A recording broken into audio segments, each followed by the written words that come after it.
against Tampa. Y'all can't argue with us because you have no ring. You can talk about all the times you beat us in the 70s, yeah. You can talk about all the times you beat us in the 80s. You can talk about the overall record, yeah. Y'all win the overall record. But to me, a record means nothing without a ring. You play the game for a ring. You don't play for stats. You don't play for none of that. Y'all can beat us for the next 20 years. We can go 0-40 against y'all for the next 20 years. As long as I see y'all Super Bowlers and we Super Bowlers, that's all I need. And like my man was saying in the other video I was watching, how y'all just want to beat us. Y'all don't care about going to Super Bowls and winning NFC championship games, which is true, y'all don't.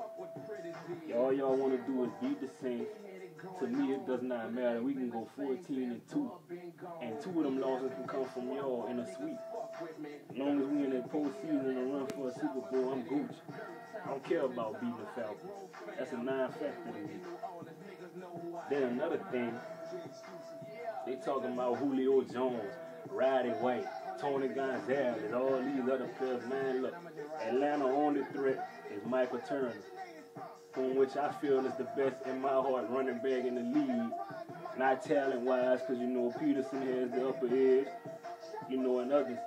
But for what Michael Turner does for his team, makes him the best running back in the game. Because keep in mind, you got Matt Ryan as a quarterback. I see this all the time. If Matt Ryan was not on a run-heavy team, he'd be a first-round bust.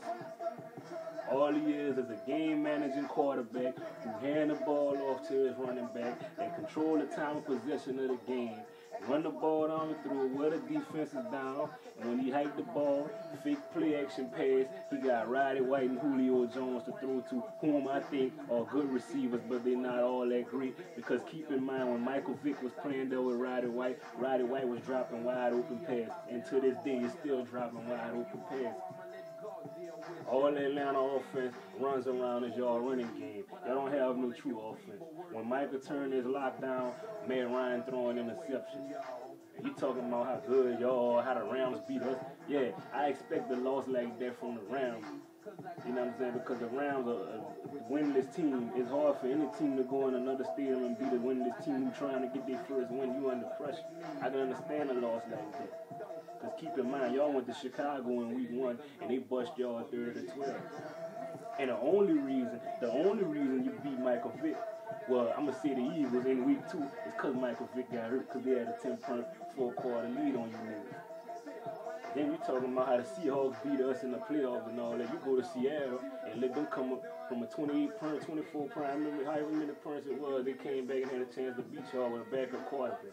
Tavares Jackson threw for 300 yards on you niggas. So when you want to talk about defense, and the Saints defense being garbage, look at y'all. Y'all defense ain't no better than ours. Y'all secondary, one of the most vulnerable secondaries in the league. Am I lying? Y'all see how good y'all defensive front four is. Yeah, John Abraham, he is good. Ray Edwards, nah. That's trash. He wasn't even good with Minnesota. And when you playing with Jared Allen and the Williams boys, you don't have a choice but to have good stats. You striving off of their success. Ray Edwards was a free agent bust pick in my opinion. And keep it in mind, last year when y'all played us for the second game in Atlanta, y'all blitzed us 35 out of 38 times. Because your front four can't get no pressure on Breeze, you had to blitz the man that many times. This year is different. I knew y'all gonna try that blitzing again because you had success in the fourth quarter with it last year. But the difference between then and last year, we got Darren Sproles to dump it off to this year. We got Jimmy Graham, who I feel the best tight end in the league. Nobody has shown signs of stopping him. I just don't see it. To me, Atlanta defense don't have that enough to stop that high-power Saint offense. I just don't see it. Not with Darren Sproles. Darren Sproles brings 3 dimensions to the game. He can run. He can get in the slot and catch passes. He can punt return, kick return. Special teams can get y'all off y'all heels in this game. Atlanta special teams not a threat. We're not threatened by Eric Williams. We not. Y'all got to worry every time y'all punt that ball, Darren Sproles is destined to take it back to the house. So I'm going to say this. The Falcons, understand I ain't bash y'all team like how y'all do ours. Y'all a good team. Y'all a young up-and-coming team in the league. But me, I'm a man that know football. I analyze the game and I sit down and watch it.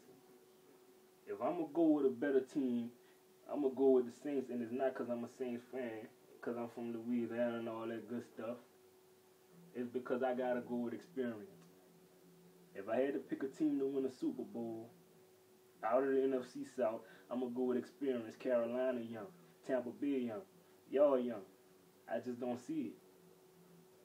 Matt Ryan is a bust in my opinion. And I take it back to his second year in the league when Michael Turner was hurt. You seen what quarterback Matt Ryan was. He got exposed. And they talking about how great Roddy White is. Roddy White last year was supposed to be his best season of his career, but his average catch was the lowest of his career.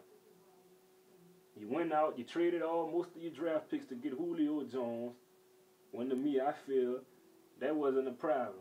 Your wide receiving cores needed help, but to me, your defensive side of the ball needed help. So you done went give up a first-round pick next year, second round this year, for a wide receiver.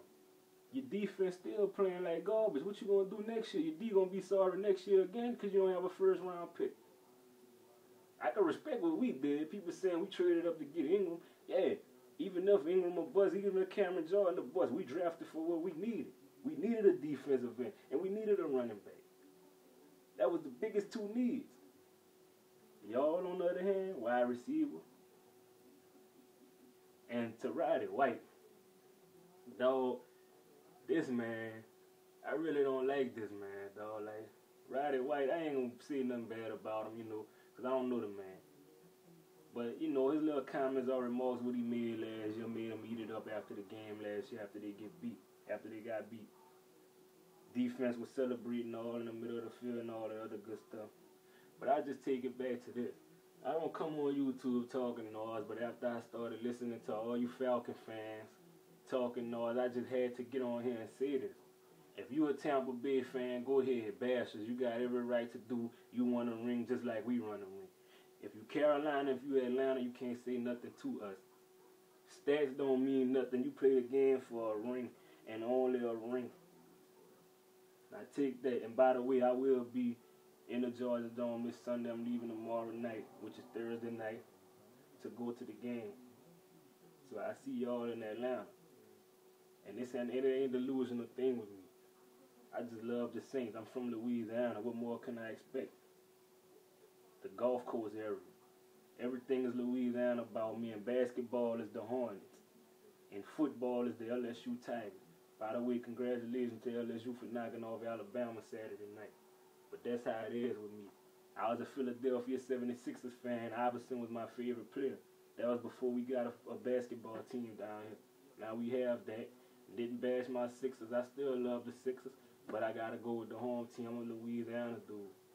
And that's just how it is with me. I'm not delusional. Falcon fans, y'all delusional. And you know deep down in your heart that you're scared about this game, because I know the key to beating us is getting pressure and forcing us to turn over the ball. If you're not getting pressure and we're not turning that rock over, you don't stand a chance. The Saints are an unbeatable team when we're not turning the ball over, and everybody that knows football can tell you that Green Bay game, we the closest that came to Green Bay and went out there and won. And to me, had it not been for the fumble in the first quarter by Marcus Colston, we would have won that game. That was a turnover game. When we played the Buccaneers and lost, we turned the ball over 4 times. They didn't turn over the ball not one time, and they only won by 6 persons. That lets you know the better team didn't win that game. We played St. Louis, we turned the ball over. I said that to say this. If the Saints control the ball and the game clock, they unbeatable. Falcons, y'all can play it flawless. Y'all can have a turnover-free game, and we still can find a way to beat y'all. We a better team. We stronger than y'all. Why y'all don't just say admit it? That's fan. I'm not a delusional fan. I admit if a team better than my team, I'll admit it in my heart. But Atlanta Falcons, I just don't see it. That's how it is with you ATLians. Y'all delusional and everything. Y'all claim to have the best rappers. And not to disrespect what y'all do in Atlanta. I respect anybody getting money with their paper. But to me, the music out there is just like the football team, garbage. Shout out to Young G's. I respect Ludacris, Outkast, and all the other good stuff. All that good stuff is fine and dandy, but the music you're making now is hot garbage.